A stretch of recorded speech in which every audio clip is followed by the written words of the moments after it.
Rêwî û mirin carina payîz dîn dibe, har dibe, xwe diguherîne û pê re dinyayê tazî dike. Lê gulên esîl bêhna biharê nadin ji bîrkirin, di bîran de her tim dihêlin.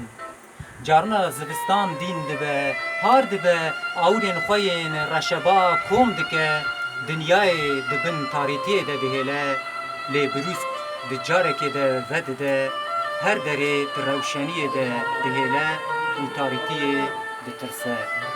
Carina bihar dîn dibe, har dibe, bi tavê re baranê dibarîne, daweta gur û roviyan bi hev re li dar dixe, lê dengê stranên evîniyê têkiliyan her diguhezîne ber bi xweşiyê ve. Carina havîn dîn dibe, har dibe, xwe sor dike, xwe germ dike, lê nikare qet tiştek bike.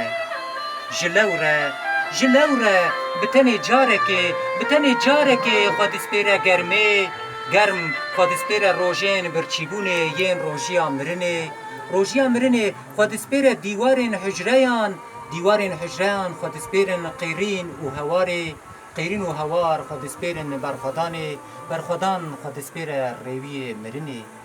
Rêwiyê mirinê jî, belê rêwiyê mirinê jî bi tenê carekê hil dikişîne bêhnek ji bêhna azadiyê û berê xwe dide xoristanê.